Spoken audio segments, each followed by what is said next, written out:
इस वक्त एक और बेहद खास मेहमान हमारे साथ एबीपी न्यूज पर मौजूद हैं, मौलाना अरशद मदनी साहब, जो अध्यक्ष हैं जमीयत उलमाए हिंद की।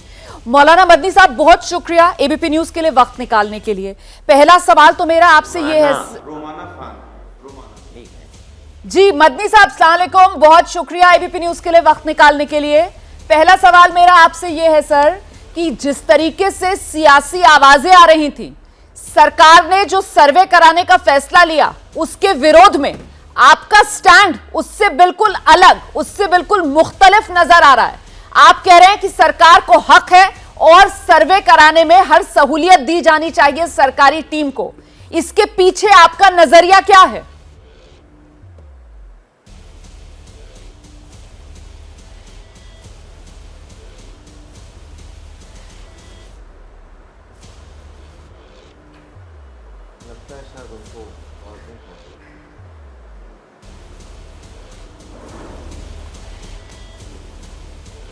मदनी साहब से हमारा संपर्क नहीं हो पा रहा है, बात करने की मदनी साहब से हम कोशिश करेंगे। मदनी साहब हैं इस वक्त हमारे साथ, हम जरा तकनीकी जो दिक्कत आ रही है उसको ठीक कराते हैं, फिर मदनी साहब का रुख करेंगे।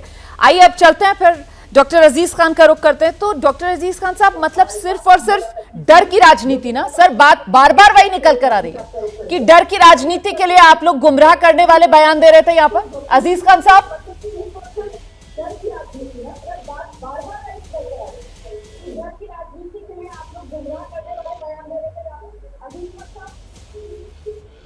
रुमाना जी, आपकी आवाज आ नहीं रही टेलीफोन पे। मैंने वैसे टेलीविजन से आपकी आवाज सुनी और मैं जवाब देना चाहूंगा। मेरी आवाज शायद जा रही होगी जी। मैं करीब करीब सवाल समझ चुका हूं। दो तीन बातें हैं और बड़ी इंपॉर्टेंट है जो कि मैं बात जवाब देना चाहूंगा। एक तो फिरोज बख्ताब का, उन्होंने कहा साहब सरकार को दीनी तालीम से कोई एतराज नहीं है। आपको एतराज होना भी नहीं चाहिए, इसलिए नहीं एतराज होना चाहिए क्योंकि संविधान ने हक दिया है। पहला सवाल। आप कह रहे शिक्षा के लिए हम बहुत गंभीर है। क्या गंभीर है? नीति आयोग की अगर रिपोर्ट आप देख लें तो नीति आयोग की रिपोर्ट है कि उत्तर प्रदेश में अगर देखें तो उत्तर प्रदेश सबसे निचले अंक पर है, पायदान पर है। पहली बात समझे, शिक्षा के लिए कोई गंभीर नहीं है। जिन मदरसों का सर्वे हुआ, ऐसा आपका कहना है, जो एफिलेटेड है, सर्वे उनकी लेकर कोई मदद आपने आइए नहीं की। आप सर्वे करके केवल न्यूसेंस क्रिएट करना चाहते हैं और मेन मुद्दे से भटकाना चाहते हैं देश को, जनता को गुमराह करना चाहते हैं। सवाल तो यही है ना, लोगों को मिसगाइड मत कीजिए। विनोद बंसल जी, करोड़ों विनोद लोग देख रहे बंसल हैं जी, टीवी, सर्वे कराकर आप मिसगाइड कर रहे हैं, झूठ बोल रहे हैं। सर्वे कराकर न्यूसेंस क्रिएट करना चाहते हैं या फिर सर्वे का विरोध करके न्यूसेंस क्रिएट कराना चाहते हैं? जब ऐसे बयान आते हैं कि साहब जो सर्वे की टीम आए उनका स्वागत जूते और चप्पलों से कीजिए। आवाज कम कीजिए, अजीज खान साहब को मेरी आवाज नहीं मिल रही है। आवाज कम कीजिए डॉक्टर अजीज खान साहब की। विनोद बंसल जी, अजीज खान साहब को मेरी आवाज नहीं मिल रही थी, उन्होंने मेरा सवाल सुना और उसके जवाब में मुझे न्यूसेंस वाला फैक्टर वो लेकर आए हैं सर। तो पलट कर तो ये कहा जाना चाहिए कि न्यूसेंस कैसे क्रिएट होगी सर? मदरसों के सर्वे से, या अगर सरकारी टीम जो सर्वे करने आए उसका अगर मदरसों में जूते और चप्पलों से स्वागत हो तब उससे? रमना जी, दो तीन बातें बड़ी महत्वपूर्ण है कि ये क्योंकि वन वे ट्रैफिक है इनका, वैसे भी अगर वो तो गनीमत है आपकी वो लाइन की कनेक्टिविटी नहीं थी, वैसे भी आपकी बात जब कनेक्टिविटी थी तब भी नहीं सुन रहे थे वो, क्योंकि जब बात साइंस की हो रही थी तो ये इकोनॉमिक और हिस्ट्री बता रहे थे।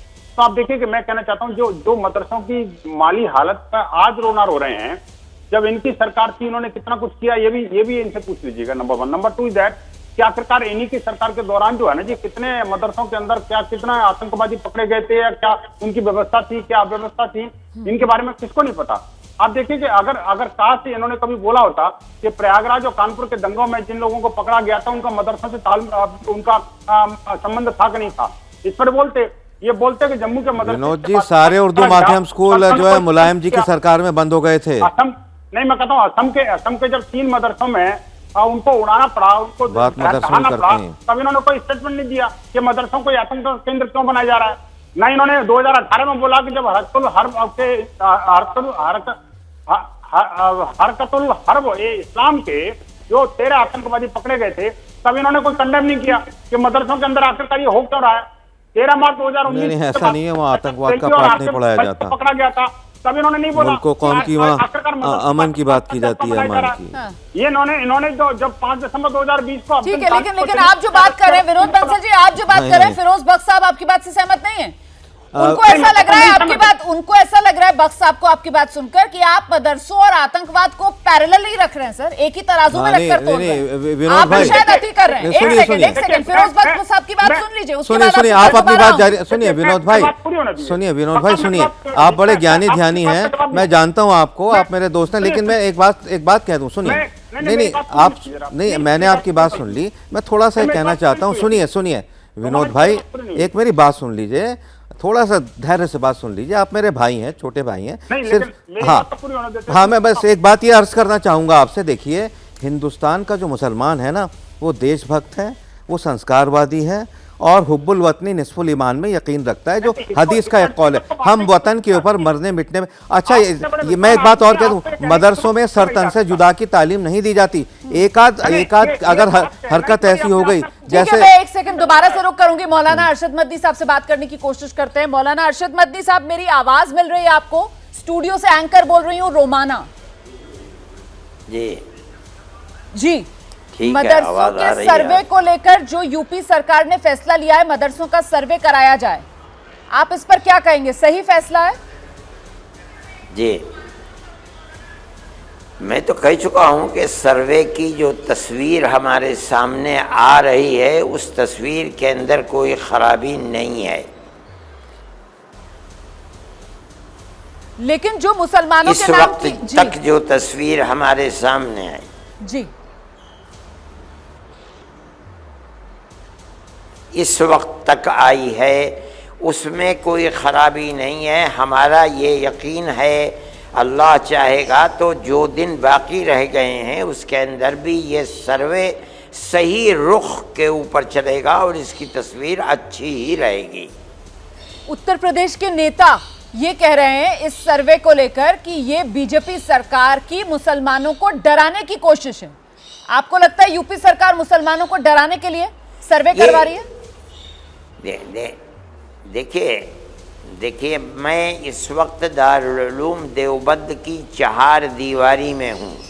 हमारा मसला दारुल उलूम देवबंद का किसी के ऊपर तनकीद करना या किसी सियासी लीडर की बात की तरदीद करना नहीं है। ठीक है। हमारा एक सर्किल है दारुल उलूम देवबंद का, और वो तालीमी मदरसे हैं। हम ये बात जो आपसे कह रहे हैं, हम फिर कहते हैं कि सर्वे की जो तस्वीर इस वक्त तक सामने आई है, उसमें कोई खराबी नहीं है।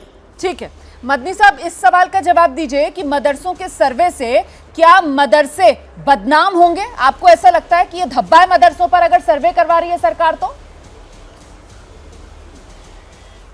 अगर तस्वीर सर्वे की यही है जो अब तक आ रही है, तो इसके अंदर कोई खराबी नहीं है और मदरसों की बदनामी नहीं होगी। अब तक आपके पास क्या तस्वीर आई है इस सर्वे की, ये भी बता दीजिए।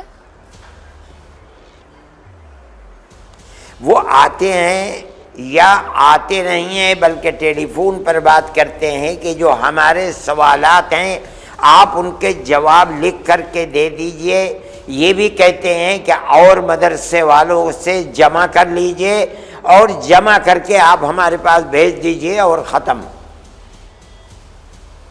ठीक है सर, तो इससे इसके अंदर कोई खराबी नहीं है। ठीक है, बहुत से लोगों का ये कहना था कि जब टीम आए सर्वे करने वाली, जूते और चप्पलों से उसका स्वागत करो। नहीं, हम नहीं कहते हैं, हम नहीं कहते हैं।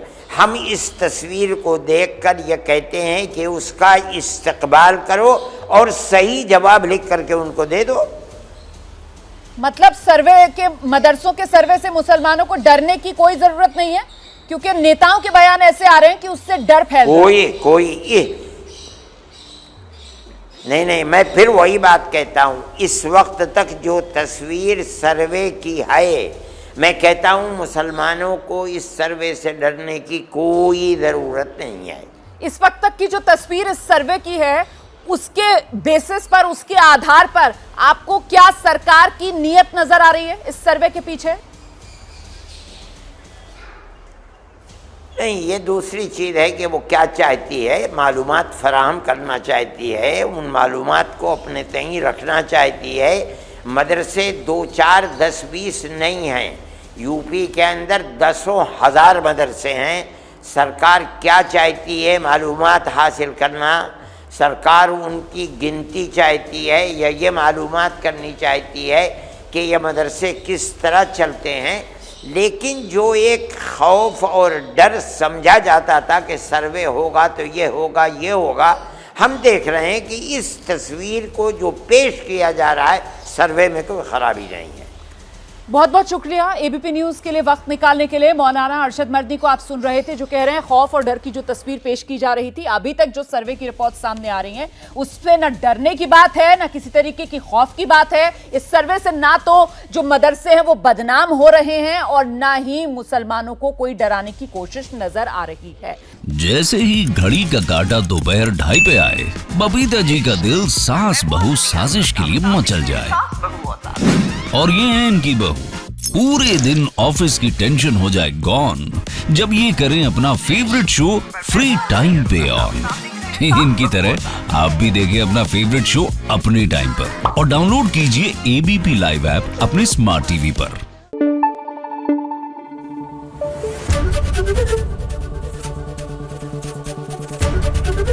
एबीपी न्यूज आपको रखे आगे।